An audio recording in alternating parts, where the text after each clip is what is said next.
오늘 본문은 창세기 4장 1절에서 7절입니다. 아담이 그의 아내 하와와 동침하매 하와가 임신하여 가인을 낳고 이르되 내가 여호와로 말미암아 득남하였다 하니라. 그가 또 가인의 아우 아벨을 낳았는데 아벨은 양치는 자였고 가인은 농사하는 자였더라.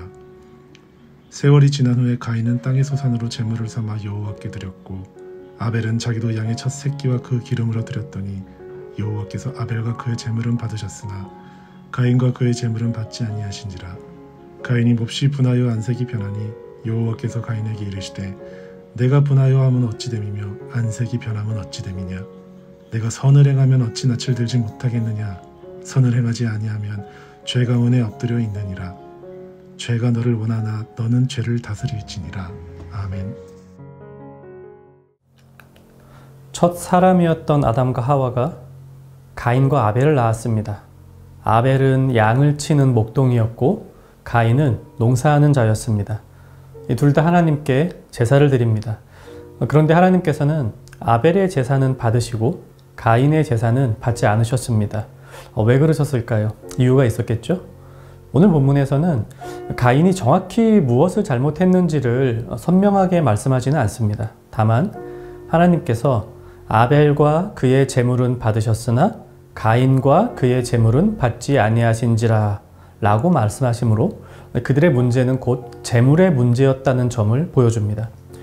또한 히브리서 11장 4절에서는 믿음으로 아벨은 가인보다 더 나은 제사를 하나님께 드림으로 의로운 자라 하시는 증거를 얻었으니 하나님이 그 예물에 대하여 증언하심이라 라고 말합니다. 아벨의 제사가 더 나은 제사, 믿음의 제사였다는 것은 그가 드린 제물 때문이었음을 말씀합니다. 그렇다면 가인이 한 잘못이 도대체 무엇이었을까요? 먼저 제사를 드리는 이유에 대해서 생각해 보아야겠습니다. 제사는 그저 형식적으로 하는 행위가 아닙니다. 제사는 죄인인 인간이 하나님께 나아가기 위해 하는 예식입니다. 하나님께서는 제사를 통해 죄인인 인간에게 베푸셔야 하는 진노를 거두시고 인간과 화해하십니다. 그것에 제사의 의미, 제물의 의미가 담겨 있습니다. 여기서 제물은 하나님과의 화해를 위한 일종의 선물과도 같습니다. 이 선물을 통해 하나님을 만족시켜 드려야 제사가 제대로 기능을 발휘하게 됩니다. 아벨은 자신이 기르던 양으로 하나님께 제물을 바쳤고 가인도 자신이 지었던 농사의 소산물로 제물을 드렸습니다. 하나님은 양은 받으셨으나 곡식은 받지 않으신 것입니다. 왜냐하면 하나님과의 화해를 위해서는 죄에 대한 보상이 필요한데 죄는 오직 죽음으로써만 갚을 수 있기 때문입니다. 하나님께서 짐승의 피를 제물로 요구하신 것은 제사 드리는 자의 생명 대신 제물의 생명을 받으시고 그의 죄를 용서하시며 그와 화해를 이루시기 때문입니다. 또한 짐승의 피가 가지는 보다 중요한 의미는 인류 전체의 죄를 위하여 자신의 피를 흘리실 예수 그리스도를 예표한다는 데에 있습니다. 하나님은 제사에서 드려지는 짐승의 피를 보시고 훗날 바쳐질 그분의 아드님의 피를 미리 보시는 겁니다. 그리고 장래에 흘릴 그 아드님의 피로 인하여 오늘 드리는 제사를 받아주십니다. 가인이 열심히 일한 땅의 소산으로 제물을 바쳤다는 것이 우리가 볼 때는 아무 문제가 없어 보입니다.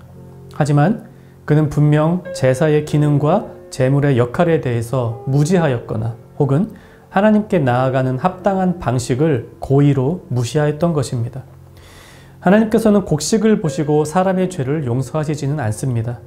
이 곡식을 보고서는 예수 그리스도를 생각할 수 없기 때문입니다. 물론 나중에 모세 시대에 하나님께서는 곡식을 드리는 제사도 명하시지만 그때의 제사는 감사의 제사이지 속죄제가 아니며 곡식을 바치는 이유는 하나님을 위해서가 아니라 제사장들의 먹거리를 위한 것이었습니다. 가인과 아벨의 제사 이야기는 우리에게 주는 분명한 교훈이 있습니다. 오늘날 우리가 하나님께 나아가기 위해서 필요한 것은 무엇입니까? 동일합니다. 예수 그리스도의 피입니다. 그분이 나를 위해 피 흘려 돌아가셨다는 사실을 믿고 그분을 구주로 고백하며 하나님께 나아가는 예배만이 하나님께서 받아주시는 예배입니다. 제 아무리 노래를 힘차게 부르고 헌금을 많이 내고 기도를 오랜 시간 한다 해도 예수 그리스도 그분께서 십자가에서 흘리신 피로 인하여 내가 하나님께 예배할 수 있게 되었다는 사실을 망각한다면 우리 예배는 하나님께서 받으시는 예배가 될 수 없습니다. 오늘 말씀 생각하며 함께 기도합시다. 매주 예배에 들어올 때마다 그리스도께 감사하며 예배하는 그런 예배자가 되게 하소서. 또 우리 이 말씀을 듣는 분들 중에 아직 그리스도를 구주로 믿는 믿음이 약한 그런 분이 계시다면 우리 이렇게 기도합시다. 그분의 십자가가 나를 위한 것이었음을 분명히 믿고 고백하게 하옵소서. 예배는 우리가 드리는 것으로 끝나지 않고 하나님께서 받으실 때 완성됩니다. 이것을 기억하며 하나님께서 받으실 만한 삶을 매일매일 살아가는 청년 가족이 되시기를 바랍니다.